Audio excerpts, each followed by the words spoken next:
ദൈവനാമം മഹത്വപ്പെടുമാറാകട്ടെ. സമാധാന സന്ദേശത്തിലൂടെ എന്നെ ശ്രദ്ധിക്കുന്ന എല്ലാ പ്രിയപ്പെട്ടവർക്കും വീണ്ടും വരുന്നവനായ ക്രിസ്തുയേശുവിൻ്റെ നാമത്തിൽ എൻ്റെ സ്നേഹവന്ദനം. റോമാലേഖനം 8-ാം അധ്യായം അതിൻ്റെ 35-ാമത്തെ വാക്യം. ക്രിസ്തുവിൻ്റെ സ്നേഹത്തിൽ നിന്ന് നമ്മെ വേർപിരിക്കുന്നതാർ? കഷ്ടതയോ, സങ്കടമോ, ഉപദ്രവമോ, പട്ടിണിയോ, നഗ്നതയോ, ആപത്തോ, വാളോ? അപ്പോസ്തലൻ സഭയോട് ചോദിക്കുകയാണ്, ക്രിസ്തുവിൻ്റെ സ്നേഹത്തിൽ നിന്ന് നമ്മെ വേർപിരിക്കുന്നത് ആരാണ്? അതിൻ്റെ തൊട്ടുമുകളിൽ തെരഞ്ഞെടുപ്പിനെ കുറിച്ച് പറഞ്ഞിട്ടാണ് പൗലോസ് ഈ ഭാഗം പറയുന്നത്. എന്നെ കേൾക്കുന്ന പ്രിയരെ, നമ്മുടെ ജീവിതത്തിനകത്ത് രക്ഷയുടെ സന്തോഷത്തിനകത്ത് പ്രവേശിച്ചതിന് ശേഷം, ഈ നല്ല കർത്താവിനെ രുചിച്ചറിഞ്ഞതിന് ശേഷം, നിത്യത എന്ന വലിയ പ്രത്യാശ ഉള്ളിൽ നിക്ഷേപിച്ചതിന് ശേഷം ജീവിതത്തിൽ വരുന്ന കഷ്ടതയും സങ്കടവും ഉപദ്രവവും പട്ടിണിയും നഗ്നതയും ആപത്തും വാളും ഇതൊന്നും ആ ക്രിസ്തുവിൻ്റെ സ്നേഹത്തിൽ നിന്ന് നമ്മെ വേർപിരിക്കാൻ പാടില്ല. വിശുദ്ധ ബൈബിളിൽ നമ്മൾ കാണാറുണ്ട്, ദേമാസ് എന്ന് പറഞ്ഞ മനുഷ്യൻ ഒരു സ്ഥലത്തെത്തിയപ്പോൾ ഇത് ഇട്ടേച്ചു പോയി.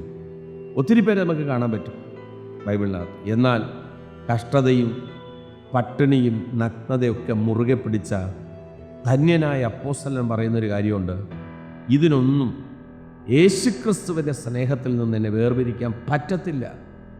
ഇതൊരു വെളിപ്പാടാണ്, ഇതൊരു ദർശനമാണ്. കുറേ 40 അടി 5 വട്ടം കൊണ്ടിട്ടും കാരാഗ്രഹത്തിനകത്ത് കൈകൾ ചങ്ങലയാലും കാലുകൾ ആമത്തിലുമിട്ട് ശരീരം ആസകലം മുറിവ് കൊണ്ട് നിറഞ്ഞും രക്തം വാർന്നൊഴുകിക്കൊണ്ടിരിക്കുമ്പോഴും കാരാഗ്രഹത്തെ ആരാധനാലയമാക്കി മാറ്റി അപ്പോസ്തലൻ പറയുക, ഈ കഷ്ടതയ്ക്കൊന്നും എന്നെ ക്രിസ്തുവിൻ്റെ സ്നേഹത്തിൽ നിന്ന് വേർപിരിക്കാൻ കഴിയത്തില്ല. ഈ സന്ദേശം കേൾക്കുമ്പോൾ അപ്പോസ്തലന് സുവിശേഷത്തെ പ്രതി കാരാഗ്രഹത്തിനകത്താണ് പ്രയാസമെങ്കിൽ, നമ്മൾ ഈ ലോകത്തിനകത്ത് ജീവിക്കുമ്പോൾ നമുക്ക് വിവിധ മേഖലകളിലായിരിക്കും, വിവിധ സാഹചര്യങ്ങളിലായിരിക്കും. എന്നാൽ കഷ്ടതയൊക്കെ വരുമ്പോൾ അതിനെ മുറുകെ പിടിച്ചിട്ട് കർത്താവിനെ ആരാധിച്ചു, ദൈവത്തിന് മഹത്വം കൊടുത്തു.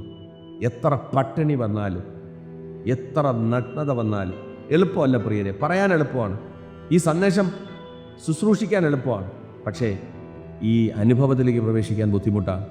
ഒറ്റ കാര്യമുള്ളൂ, പരിശുദ്ധാത്മാവെന്ന ആ ദാനം നമ്മുടെ അകത്തുണ്ടെങ്കിൽ ഒരു പ്രതിസന്ധിയും ഈ ക്രിസ്തുവിൻ്റെ സ്നേഹത്തിൽ നിന്ന് നമ്മെ വേർപിരിക്കാൻ കഴിയത്തില്ല എന്ന് തിരിച്ചറിഞ്ഞ് ആത്മാവിൽ സഞ്ചരിപ്പാൻ ദൈവം കൃപ ചെയ്യട്ടെ. വിശ്വസിക്കുക, പ്രാർത്ഥിക്കുക. ദൈവം വിശ്വസ്തൻ. God bless U.